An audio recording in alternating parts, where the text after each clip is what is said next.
Isang babeng Iranian ang nagsunog ng larawan ni Ali Khamenei, ginamit ang apoy para magsindi ng sigarilyo, minura gamit ang gitnang daliri, at tinawag ang usok na pahayag ng digmaan sa rehimen. Samantala, ang United States dollar ay mahigit 14 milyong reals na. Tumaas ng 72 ang presyo ng pagkain at umakyat ng 1,000 ang galit ng publiko. Si Khamenei ang laging sinisisi, kahit di tinutukoy ang totoong may sala. Hindi pagbagsak ng Iran ang tunay na issue. Tulad ng nakikita mo, sa loob ng mga dekada, may virus na unti-unting sumisira sa sistema mula sa loob. May pangalan ng virus na ito, ang IRGC. Ang IRGC ay isang organisasyon para sa mga negosyante. Bukod dito, naka-uniforme sila, armado, at nagpapatakbo ng fighter jet, barko, at misil. Sila ang tunay na may-ari ng Iran. Noong 1979 matapos bumagsak si Shah Mohammad Reza Pahlavi, nahati-hati ang Iran at hindi nagkaisa. Nag-aagawan ang mga kaliwista, nasyonalista, liberal at islamista sa paghubog ng bagong republika. May pansamantalang punong ministro sa papel at gumagana pa rin ang hukbo, korte at ministeryo. Pero may isang taong di nagtitiwala rito kaya gumawa siya ng sariling gobyerno na kasabay ng opisyal. Ang taong iyon ay si Ayatollah Ruhollah Khomeini. Sa parehong taon, itinatag niya ang tinatawag na Islamic Revolutionary Guard Corps o IRGC. Itong mga gwardya ang hukbo ng bayan na tagapagtanggol ng revolusyon ayon sa kanilang kwento sa buong mundo. Alam ng mga intelektual na itinayo ni Ayatollah ang puwersa niya para pigilan ang pag-uulit ng 1,900 at 53. Hinahabol siya ng kasaysayan, lalo na ang kudeta noong 1,900 at 53 na nagpatalsik kay Mohammad Mossadegh at ibinalik ang Shah. Itinatag ang IRGC para tiyakin na hindi na muling mangyayari iyon. Walang kudeta, walang karibal na kapangyarihan, walang alternatibong kinabukasan. Ang estruktura ng pamumuno nito ay sadyang nilaktawan ang halal na pangulo upang matiyak na ang tunay na kapangyarihan ay hindi kailanman babalik sa pamamagitan ng balota. Sila ang nagpapatupad ng Velayat Ifahi, isang ideolohiya kung saan ang kapangyarihan ay hawak ng isang tao, hindi ng mga institusyon. Ang IRGC ay hindi lang hukbo, kundi multi-layered na estadong panseguridad na may 5 pangunahing sangay. Hukbo, hukbong dagat, hukbong himpapawid, at 2 misteryosong sangay. Tinatawag nila itong Bazid at Quds. Ang kanilang mga ground forces, o sa madaling salita ang hukbo, ay nakakalat sa lahat ng 31 probinsya pati na sa Tehran. Sila ay mahigit 100 at 50,000 ang bilang. Nakatalaga sila sa lokal, konektado sa regional na komandante. Para sa panloob na kontrol at panlabas na depensa, may sariling puwersang pandagat ang IRGC, bukod sa regular na hukbong dagat ng Iran. Mga 20,000 mandaragat ang nagbabantay sa mga hangganan ng Iran, lalo na sa Strait of Hormuz. Ngayon, ang Strait of Hormuz ay isang makitid na daanan kung saan halos 1/4 ng krudong langis ng mundo na dinadala sa dagat ay dumadaan bawat taon. Dahil dito, nagkakaroon ng malaking impluensya ang IRGC na lagpas pa sa mga hangganan ng Iran. May sariling puwersang panghimpapawid ang mga gwardya na may 15,000 miyembro. Sila ang responsable hindi sa abyasyon, kundi sa ballistic missile program ng Iran na pangunahing panakot at pambargain ng rehimen. Hindi gumagawa ng mga magarbong bagay ang Basij tulad ng pagpapaputok ng misil o pagpapalipad ng jet. Pero sila ang pinakamahalaga sa rehimen. Paramilitary itong grupo na nagsasabing kaya nilang magtipon ng 600,000 voluntaryo. Ang Basij Resistance Force ay isang voluntaryong paramilitary group na nasa ilalim ng Islamic Revolutionary Guard Corps. Ang Basij ay hindi para sa lakas sa labanan, kundi sa pagmamanman, pananakot, at pagpapatupad sa kalsada. Sila rin ang unang rumesponde sa mga protesta. Muling lumilitaw ang pattern na ito sa patuloy na protesta sa Malak Shahi, Kanlurang Elam. Ayon sa Kurdistan Human Rights Network sa Paris, may malaking papel ang Basij sa pagsupil ng protesta. Hindi bababa sa 5 nagpoprotesta ang napatay sa pamamaril sa labas ng gusali ng paramilitaryong puwersa ng Iran na Basij. Lahat ng maisip mo, nagawa na ng IRGC, mula high-tech na armas hanggang advanced na hacking tech. Ang IRGC Cyber Command ay kasama ang mga kumpanyang konektado sa IRGC sa militar at komersyal na espiya, cyber attacks, at propaganda campaigns. Ang eksaktong ugnayan nito sa mga grupong hacker na konektado sa estado ay sadyang itinatago. Matapos ang digmaan ng Iran at Iraq, sinimulang suportahan ng IRGC ang mga armadong grupong hindi estado sa gitnang silangan. para pamahalaan ang lumalawak nitong network. Ang Quds Force ay naging pangunahing sangay ng external operations ng mga guard, ginagamit ng Iran para maipakita ang kapangyarihan sa labas ng bansa. Sa Afghanistan, Iraq, Lebanon, mga teritoryo ng Palestina, Syria at Yemen, nagtatag ang Quds ng ugnayan sa mga armadong grupo sa pamamagitan ng pagsasanay, armas, pondo, intelihensya at gabay sa labanan. May ilang grupo na autonomong kumikilos at hindi laging nagko-koordina. Ngunit para sa Tehran, bahagi sila ng iisang estruktura. Axis of Resistance, di formal na alyansang nagkakaisa laban sa Estados Unidos, Israel at impluwensya ng kanluran. Ginamit ng Iran ang mga grupong ito para palaganapin ang kanilang revolusyon at gawing mas malayo sa sarili nilang teritoryo ang mga labanan, sabay iwas sa direktang sagupaan militar. Mas mura, maikakaila, at madaling lampasan sa politika ang proxy warfare ngayon. Hezbollah ang malinaw na halimbawa nito. Nabuo ito noong pananakop ng Israel sa Timog Lebanon at sumusuporta sa kontra ng Iran sa Israel at Estados Unidos.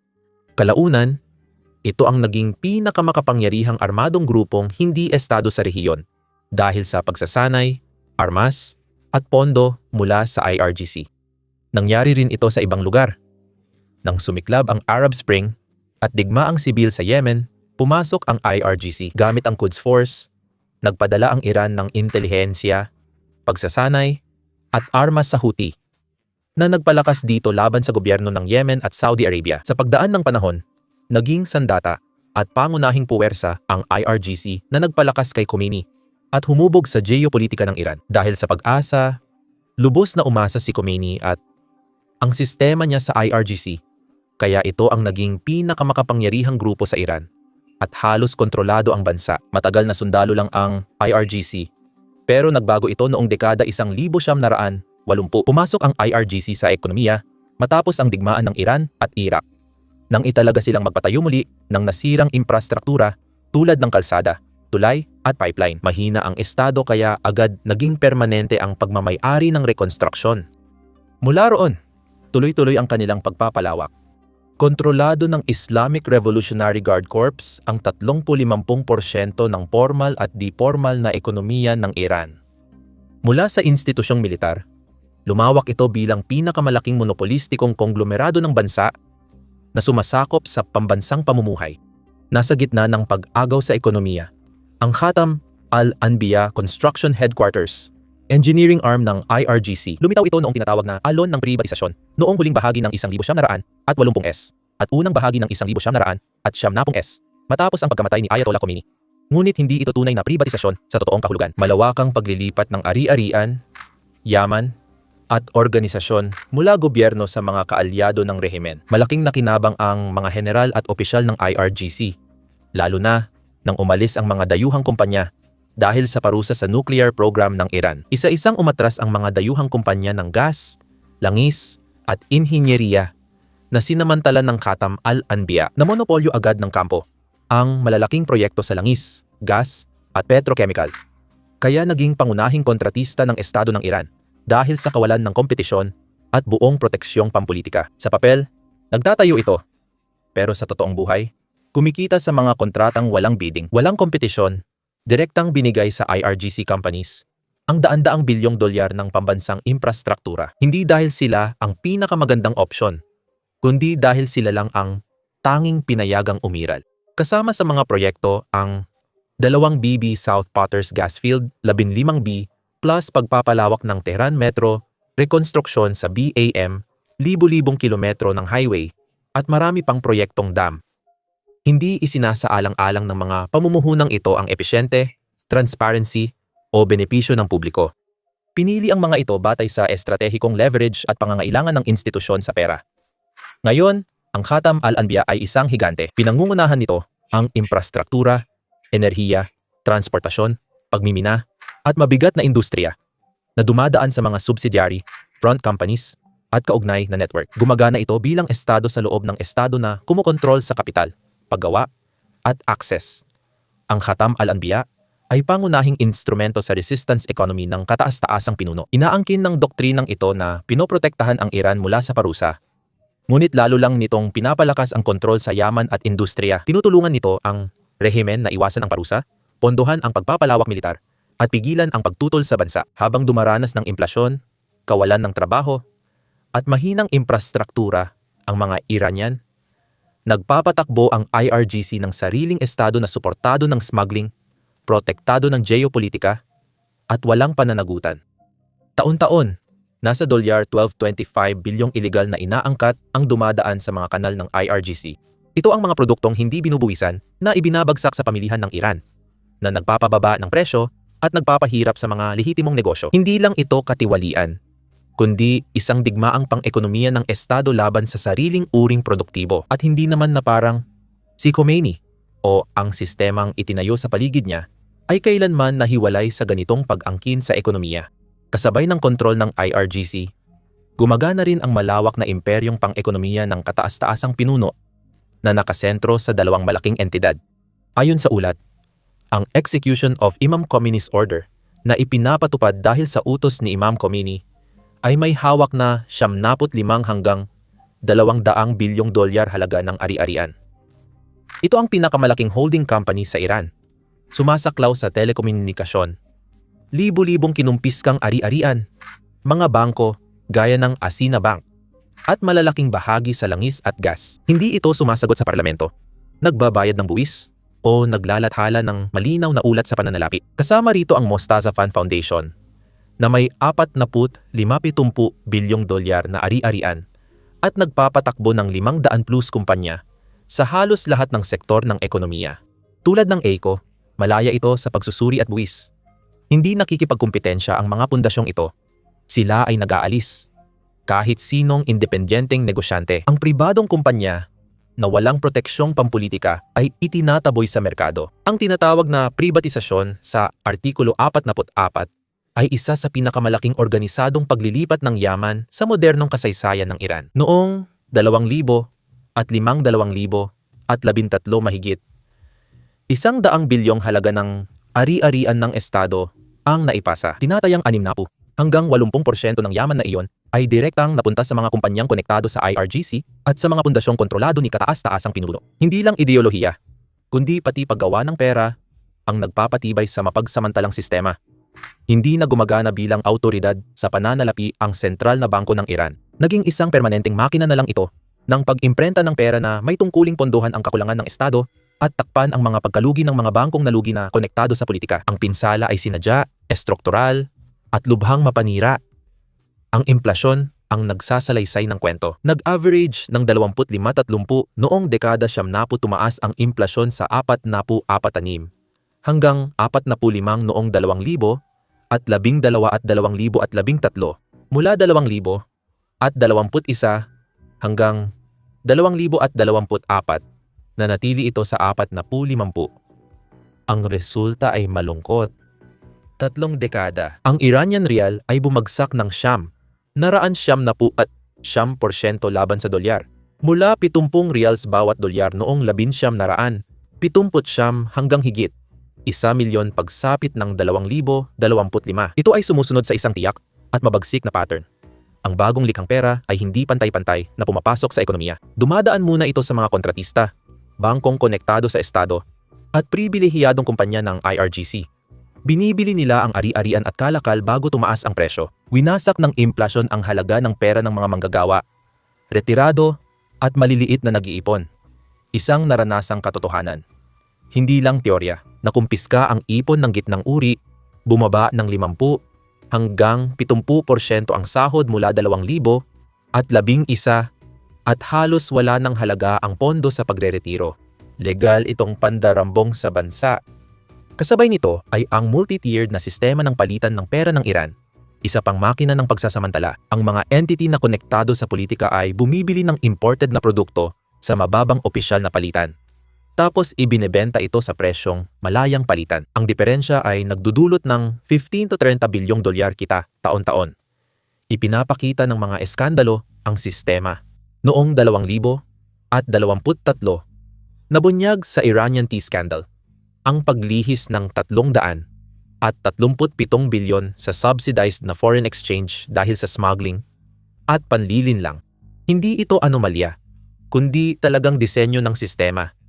Ang sektor ng pagbabangko ang kumukumpleto rito. Ang mga bangko sa Iran ay hindi na namumuhunan, bagkus naging gamit na lang sa pautang na kontrolado ng politika at yaman. Habang sinasabi ng opisyal na datos na ang mga hindi nababayarang utang ay nasa 15 hanggang 20% tinataya ng mga independiyenteng pagsusuri, na ang totoong bilang ay nasa 30 hanggang 40%, isang antas na nagpapahiwatig ng pagbagsak ng buong sistema. Tuloy ang pondo ng mga bangko sa IRGC megaproyekto at zombie state assets na sumisira sa kapital ng bansa.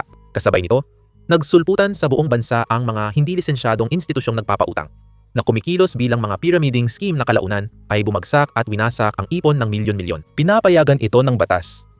Sinasadya ng konstitusyon ng Iran na sirain ang mga karapatan sa ari-arian. Pinapahintulutan ng Artikulo 49 ang estado na kumpiskahin ang yaman base sa malabong paratang gaya ng korupsyon na may kulang sa due process, at nagamit ito sa malawakang ekspropriasyon. Pinabilis ang pag-angat ni AECO bilang mega konglomerado dahil sa kumpiskasyon at sa pilitang bentahan ng ari-arian ng mga revolusyonaryong hukuman. Inaasahan na ang mga kahihinatnan. Ang mga negosyante ay tumututok na lang sa mabilisang kita kaysa pangmatagalang pamumuhunan. Lumalaki ang paglabas ng kapital. Umaabot sa $24 bilyon taon-taon. Taon-taon, humihinto ang produksyon. Nabunyag at nahuli rin sila at naparusahan.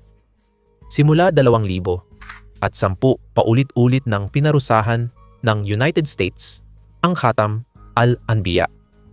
Pero sino ang may pakialam? Hindi sila apektado kaya patuloy ang pagpapalawak ng kanilang imperyo. Hindi lang sa konstruksyon. Kung industrial na imperyo ng IRGC ang Khatam al-Anbiya, utak pinansyal naman ang IRGC Cooperative Foundation. Ang pundasyong ito ang pangalawang haligi ng kapangyarihang ekonomiya ng Guard, na layuning bigyan ng pinansyal na dominasyon ang IRGC sa pagmonopolyo ng pampubliko at pribadong ekonomiya. Hindi ito nakikipagkumpetensya kundi sinasakop ang mga merkado. Noong Abril 2023, pinatawan ng parusa ng European Council ang IRGC Cooperative Foundation. Diretsahang sinabi na ang ahensyang ito ang namamahala sa pamumuhunan ng Guard at naglalaan ng pondo sa marahas na panunupil ng rehimen. Isang pagbili ang nagpapaliwanag ng lahat. Noong 2000 nakuha ng pundasyon ang kontrol sa kumpanya ng telekomunikasyon ng Iran, na tinawag ng mga pahayagang Iranian na pinakamalaking transaksyon sa kasaysayan ng stock market ng bansa. Hindi lang ito ekonomikong hakbang. Naganap din ito habang milyon-milyong Iranian ang nagpoprotesta sa lansangan. Ang kontrol sa telekomunikasyon ay nangangahulugan ng kontrol sa mga tao. Pinayagan nitong subaybayan ng IRGC ang mga tawag, sundan ang aktivista, tukuyin ang tagapag-organisa, at buwagin ang protesta sa pamamagitan ng aresto at pananakot. Ang Mobile Communication Company of Iran, malaking mobile operator sa Iran, ay pag-aari rin ng kumpanyang kontrolado umano ng IRGC. Mas nakakabahala, hindi lang sa Iran umaabot ang mga Guard. Sa pamamagitan ng malalabong estruktura ng pagmamay-ari, third-party na paghawak, at mga shell company, na ipapalawak ng IRGC ang kanilang kontrol hanggang sa mga dayuhang telecommunication network. Isiniwalat ng isang Syrian investigative outlet na habang matagal nang iginigiit ng rehimeng Assad na ang Wafa Telecom ay isang pambansang kumpanya, 52% nito ay pag-aari ng IRGC members gamit ang mga kumpanyang rehistrado sa Malaysia at Turkey. Ang isa pang 28% ay pagmamay-ari ng malapit na kaalyado ni Assad, si Yasser Ibrahim. Kasama ang isang di pa kilalang negosyante, ang mukhang lokal ay kontrolado pala ng mga dayuhan. Noong 2025, iniulat na lumapit ang Mobile Communication Company of Iran sa Embahada ng Ireland para palakasin ang ugnayan sa Vodafone. Dati nang pinutol ng Vodafone ang ugnayan matapos ang mga parusa ng United States at mga pagbubunyag ng koneksyon sa IRGC. Iginiit ng Mobile Communication Company of Iran na may roaming agreement sila sa 200 operator sa 110 bansa at gusto nilang palawakin ito sa Ireland. Kapag binanggit ang magkaibigang ugnayan ng dalawang estado, malaki ang implikasyon kung totoo ito. Ibig sabihin, posibleng may access or impluensya ang mga konektado sa IRGC sa datos ng telekomunikasyon sa mahigit 110 bansa, ginamit ang monopolyo sa ekonomiya para sa pampulitikang kaligtasan. At hindi na nakakagulat iyon. Ang IRGC Cooperative Foundation din ang nagsilbing pangunahing daluyan ng pondo para sa Quds Force, ang sangay ng IRGC para sa mga operasyon sa ibang bansa na responsable sa mga lihim na misyon, proxy warfare, at mga kampanya ng destabilisasyon sa buong rehiyon. Ayon sa United States Treasury noong 2026 ang mga subsidiary ng IRGC Cooperative Foundation ay tumulong sa Quds Force para gumawa ng kagamitan sa pamemeke ng European banknotes. Ang dalawang network ay sangkot sa armas at operasyon ng pamemeke para pondohan ang Houthi sa Yemen. Abala sila sa pagkontrol ng mga daungan. Ang pagkakaroon ng kontrol sa mga awtoridad ng daungan ay nagbibigay sa IRG ng mas mapaminsalang kapangyarihan kaysa pagmamanman. Isang malakihang network ng smuggling na kayang maglipat ng mga ipinagbabawal na kalakal, armas, langis, at mga ilegal na inaangkat na may proteksyon ng estado at walang pananagutan. Ayon sa investigasyon, kontrolado na ng IRGC ang halos buong industriya ng langis ng Iran.